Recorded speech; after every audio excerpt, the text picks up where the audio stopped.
Écoutez l'avocat de la famille de la petite Lindsay qui s'exprime à la sortie de sa rencontre avec Brigitte Macron. Soit renforcée et que toutes les chances soient mises de notre côté. Est-ce que la Première Dame vous a parlé de la lettre que vous lui aviez envoyée au mois de février? Est-ce que vous en avez parlé de cette lettre?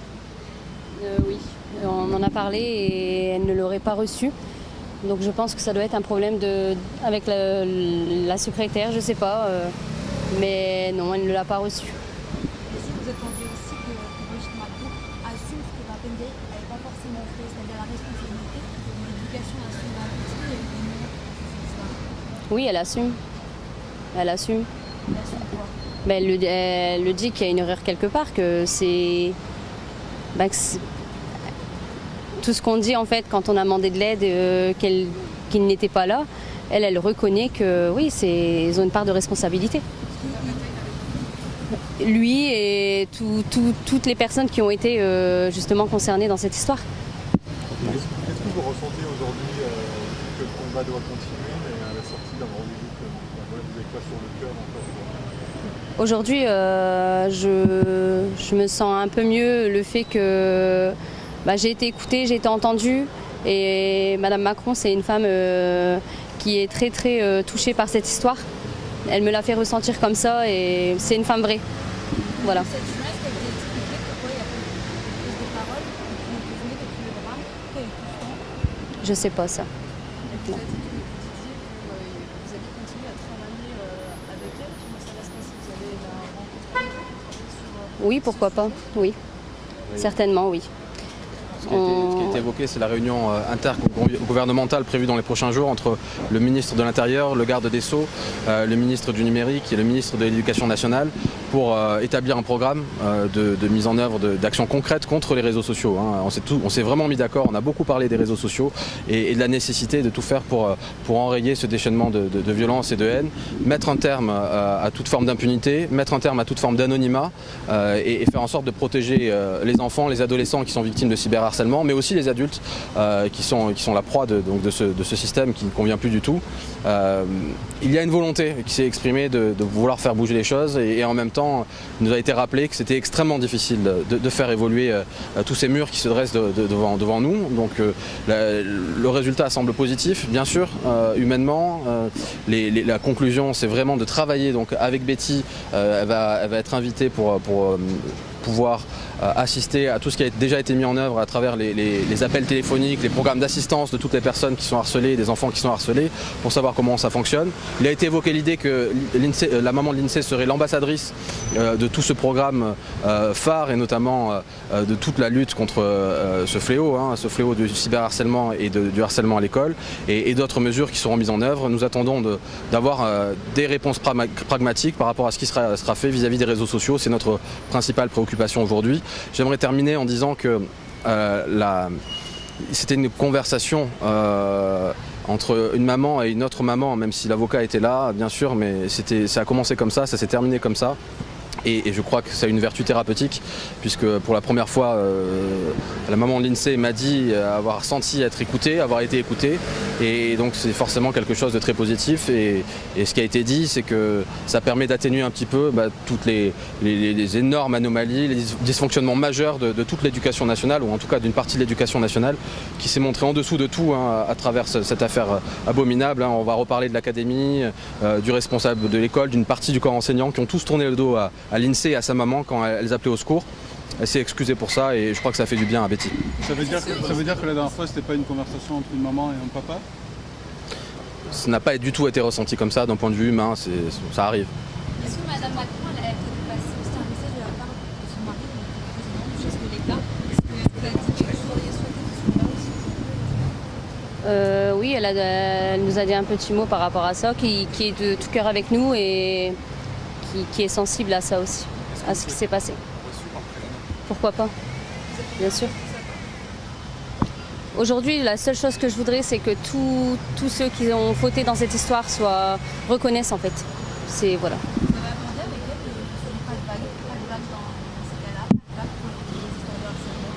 Oui, ça a été abordé et il a été évoqué il a été évoqué le fait qu'effectivement une grande partie du corps enseignant n'arrivait pas à assumer son rôle de proximité avec les élèves, avec les étudiants, avec le fait que, et c'est ce que nous avons affirmé, il y a une forme qui est totalement intolérable, une forme de lâcheté ou une forme de faiblesse qui fait que de trop nombreuses personnes, professeurs, instituteurs ou responsables de collèges et de lycées détournent le regard quand des enfants sont en difficulté et ça évidemment ça doit cesser. Ça a été évoqué et je crois que le message va être communiqué dans tous les établissements scolaires pour qu'enfin chacun prenne ses responsabilités, que les attitudes normales, humaines, correctes puissent enfin proliférer. Vous avez montré dans ces paroles, madame, sur l'attitude de Mme Macron était sensible à votre situation et au combat que vous allez mener à présent. Sa sincérité à elle en fait, tout simplement. Quand elle me l'a dit, elle avait l'air déjà elle tellement touchée que je pense que si ça aurait été le contraire, elle aurait rien dit du tout. Voilà. Moi, juste une question par rapport à la loi sur l'exclusion non pas du harcelé, sans de l'école, mais du harceleur. Elle est revenue aussi là-dessus, sur la possibilité de l'école. Nous avons évoqué à nouveau à travers tous les témoignages que nous avons reçus, la maman de l'INSEE et moi-même, depuis plusieurs jours, de toute la France, de ces familles qui sont abandonnées, qui sont totalement isolées, de ces enfants, ces adolescents qui sont victimes de harcèlement et qui sont démunis vis-à-vis de la justice, vis-à-vis de l'académie. Et effectivement, il a été évoqué le fait qu'il fallait absolument évoluer à ce niveau-là et qu'il y ait une part de responsabilité qui soit reconnue par tous pour que ce fléau, qui encore une fois reflète un mal de société, puisqu'on a basculé dans une ère nouvelle où la violence, le déchaînement de violence n'a plus aucune limite, nécessiter une réaction de type électrochoc. C'est ce qui a été évoqué et ça rebondit sur ce qui a été dit par la Première ministre hier. Ce que nous espérons surtout, c'est que, et je parle de ce qui a été dit par la Première ministre hier, c'est qu'il ne s'agisse pas d'une annonce qui est uniquement la résultante de cette émulsion médiatique depuis 10 jours. Et nous espérons qu'il va y avoir dans 1 semaine, dans 2 semaines, dans 3 semaines, dans 6 mois, dans 1 an, des mesures extrêmement concrètes qui vont enfin pouvoir de façon pragmatique enrayer et endiguer ce fléau. On attend surtout la réunion interministérielle qui semble être la prochaine échéance, qui permettra, nous l'espérons, de pouvoir enfin renverser le rapport de force avec Instagram, Facebook, TikTok, qui sont les principaux réseaux sociaux qui refusent totalement de collaborer aujourd'hui avec les autorités. Merci. Vous venez d'entendre en direct sur CNews et sur Europe 1 la mère de l'INSEE et son avocat. L'INSEE, cette petite fille de 13 ans qui s'est suicidée il y a 1 mois car victime de harcèlement scolaire. J'ai été entendue et soutenue. Voilà ce que dit la mère de l'INSEE qui estime que Brigitte Macron est une femme qui a été très touchée par son histoire. Elle a la volonté de faire bouger les choses. Voilà ce que dit la mère de l'INSEE. Donc un discours qui tranche avec le discours qu'elle avait tenu il y a quelques jours à sa sortie de sa rencontre avec Pape Ndiaye, où au contraire, elle avait estimé ne pas avoir été entendue, ne pas avoir été comprise. Elle avait estimé que le ministre n'avait fait preuve d'aucune empathie. La mère de l'INSEE qui semblait donc soulagée il y a quelques minutes à sa sortie de sa rencontre avec Brigitte Macron. Et cette annonce importante faite par l'avocat de la maman de l'INSEE, il annonce une réunion interministérielle au sujet de la lutte contre le harcèlement scolaire. On va en parler évidemment dans Punchline, une réunion qui réunira les ministres de l'Éducation nationale, bien sûr, de l'Intérieur, de la Justice ou encore du numérique pour essayer de faire avancer les choses. Sabrina Agresti-Roubache, je me tourne d'abord vers vous. Effectivement, on a senti cette mère de famille qui est en souffrance depuis 1 mois, qui a enduré tellement de choses, qui avait été tellement déçue à sa sortie de sa rencontre avec Pape Ndiaye. On la sent là réellement pour la première fois, non pas soulagée, mais en tout cas, elle a le sentiment d'avoir été comprise et entendue. Parce que Brigitte Macron est une femme incroyable d'humanité. Je la connais personnellement et je savais à peu près ce qui allait être dit parce que je la connais un peu. Et surtout, le harcèlement scolaire, c'est elle qui a emmené le sujet en disant « là, on a un sujet, là, on a un problème ». Ça a été... elle est professeure, donc elle est sensible à tout ça. Elle aussi, elle le disait, elle a des petits-enfants, elle a eu des enfants. Donc, ce qui a été dit ne m'étonne absolument pas de Brigitte Macron. Mais l'autre chose, si vous permettez, sur la maman de l'INSEE, c'est elle souffrira toute sa vie. De toute façon, c'est un échec. Pourquoi ? Parce qu'on a perdu une enfant, puisqu'à l'âge de ma fille. Donc, pour moi, c'est très difficile d'en parler sans Sans émotion, naturellement. Tout le monde est évidemment très ému par cette histoire qui est absolument atroce. Et on espère tous que cette réunion interministérielle débouchera véritablement. Absolument. Et les 4 ministères, Johan, vous faites bien de les rappeler. Effectivement. Des mesures fortes. Et on va y revenir juste après. Pour que tout le monde prenne conscience. Et juste dire une chose vraiment rapidement sur le harcèlement scolaire. Tous responsables.